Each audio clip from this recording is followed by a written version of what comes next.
ಹಾಗೂ ನೈಜ ಸುದ್ದಿಗಳಿಗಾಗಿ ವೀಕ್ಷಿಸಿ ಸತ್ಯ ಸುದ್ದಿ ನ್ಯೂಸ್.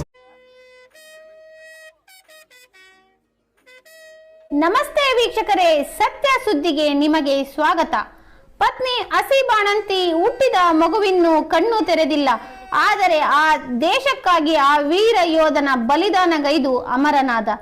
ಕಣ್ಣೀರು ಬರುತ್ತೆ ಕಣ್ರಿ, ನಾವಿಲ್ಲಿ ನಮ್ಮೊಳಗೆ ಕಚ್ಚಾಡುತ್ತಾ ದಿನ ದೂಡುತ್ತೇವೆ. ತಾಯಿ ಭಾರತೀಯ ಮಡಿಲಿಗೆ ಭಾರವಾಗುತ್ತಾ ಬದುಕುತ್ತಿದ್ದೇವೆ. ಆ ತಾಯಿ ಮಗುವನ್ನು ಒಮ್ಮೆ ಮನಸ್ಸಿನಲ್ಲಿ ಸ್ಮರಿಸಿಕೊಳ್ಳಿ.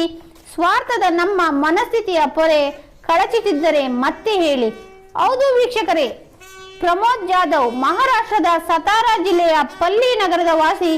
ಭಾರತೀಯ ಸೈನ್ಯದ BSF ನಲ್ಲಿ ದೇಶದ ಉತ್ತರ ಲಡಾಖ್ನಲ್ಲಿ ಸೇವೆ ಸಲ್ಲಿಸುತ್ತಿದ್ದು, ಇವರ ಹೆಂಡತಿ ತುಂಬು ಗರ್ಭಿಣಿ ಇದ್ದರು. ಹೆರಿಗೆ ಸಮಯದಲ್ಲಿ ಹತ್ತಿರ ಇರುವ ಕಾರಣಕ್ಕೆ ಸೇನೆಗೆ ರಜಾ ಹಾಕಿ ಹೆರಿಗೆ ಆದ ನಂತರ ಮತ್ತೆ ಸೇನೆಗೆ ಮರಳುವ ಉದ್ದೇಶದಿಂದ ಸೇನೆಗೆ ರಜಾ ಹಾಕಿ ಬಂದಿದ್ದು, ಹೆರಿಗೆಯ ನಂತರ ಮತ್ತೆ ಹೋಗಿ ಸೇವೆ ಸಲ್ಲಿಸುವ ಯೋಜನೆ ಇತ್ತು.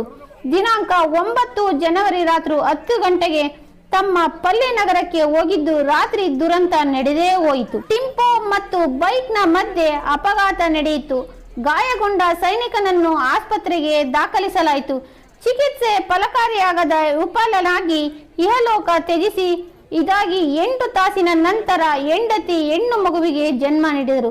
ವಿಪರ್ಯಾಸ, ಸೈನ್ಯದಿಂದ ರಜಾ ತೆಗೆದುಕೊಂಡು ತನ್ನ ಬಾಣಂತಿ ಹೆಂಡತಿ ಮಗುವಿನ ಸೇವೆ ಮಾಡಲು ಬಂದ ವೀರ ಯೋಧನನ್ನು ಆ ಭಾರತ ಮಾತೆ ಕಳೆದುಕೊಂಡಿದ್ದಲ್ಲದೆ, ವಿಧಿ ತನಗರಿವಿಲ್ಲದೆ ತನ್ನ ಮಡಿಲಲ್ಲಿ ಜನಿಸಿದ ಮುದ್ದು ಭಾರತ ಮಾತೆಯಿಂದ ದೂರ ಮಾಡಿ ಎತ್ತ ತಾಯಿ ಮಡಿಲನ್ನು ಸೇರಿಸಿದ.